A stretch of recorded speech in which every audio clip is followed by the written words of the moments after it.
Ibitaro Kira ni ibitaro bikomeye mu gihugu vyivurizwamwo n'ababa mu Burundi ndetse n'abavuye mu bihugu duhana imbibe. Kiretse ko leta ifisemwo imitahe, ni ibitaro bifitiye igihugu inyungu rusangi, bitegerezwa rero gukingirwa. Nico gituma ubushikiriza amanza budashobora kurera amaboko mu gihe hari abariko barabihungabanya bongera babuza ubutungane kurangura igikorwa cabo.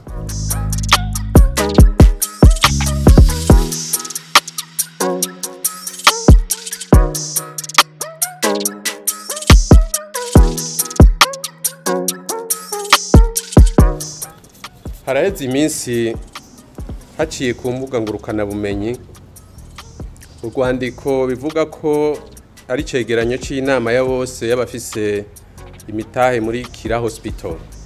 Kwigenekerezo rya 18 Nyakanga 2022 urongoye vy'imfata kibanza urwego nshingwa ntwaro rwa Kira Hospital yaciye yitura parke ya Muha ayisaba gukora amatohoza no gukurikirana abashize umukono ku cegeranyo c'iyo nama.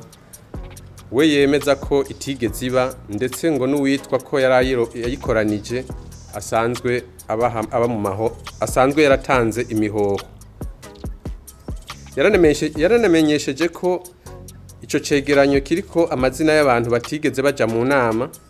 Aranavuga ko ico cegeranyo kiri ku mbuga ngurukana bumenyi kandi ko atani kidodo ca Kira kiriko. Parake ya Muha yaciye itangura amatohoza kugira ngo imenye abateye umukono kuri ico cegeranyo, yongere irabe ko koko iyo nama yabaye n'intumbero yoba yari ifise. Abanyamitahe bakira bumvirijwe baramenyesheje yuko batigeze baja mu nama, ko ahubwo babazaniye icegeranyo ngo bagitere ku mukono gusa, kandi ko niyo nama ya bose itigeze iba. Aho rero ngo bababwira ko leta igomba ibibe imitahe yabo bafise muri Kira Hospital.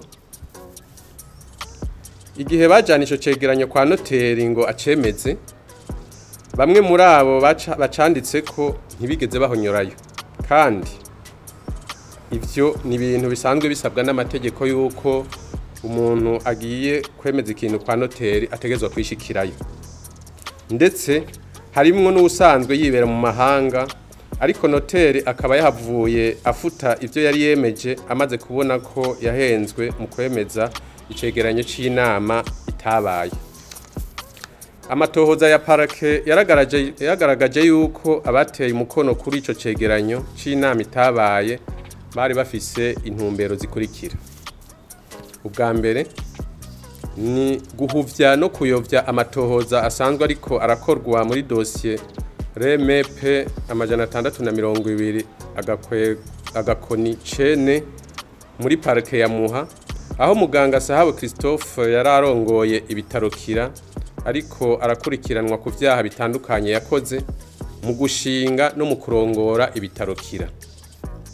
Ubwa kabiri ni guhungabanya ibikorwa by'ibitaro Kira mu gutera igipfungu no guhubisha abakorana navyo ku burongozi bwavyo ngo babure ubiserukira. Ivyo nivyo vyatumye hugururwa dossier ku bateye umukono ku cegeranyo c'inama itigeze iba twababwiye. Bamwe muri abo bakaba barahagaritswe, harimwo umushingwamanza wa muganga Sahabo Christophe asanzwe akurikiranwa muri dossier twababwiye. Uwo mushingwamanza akaba yaragize uruhara runini mu itunganywa ry'ico cegeranyo c'inama itabaye. Aha rero twagira tubeshuza ibinyoma n'ibihuha bikwiragizwa ku mbuga ngurukana bumenyi bivuga ko umushingwamanza Sandra Ndayizeye akurikiranwa azira ko aburanira muganga Sahabo Christophe. Turibukije ko umushingwamanza ajejwe amabanga hambaye, ariko ko aguma ari umwene gihugu ategerezwa kwisunga amategeko, ayarenze ko naho agahanwa nk'abandi. Umushingwamanza Sandra Ndayizeye rero nabo bakoranye ico cegeranyo bakurikiranwa kuri ivyo twabamenyesheje bakoze, ntakurikiranwa kubera aburanira muganga Sahabo Christophe. Murakoze.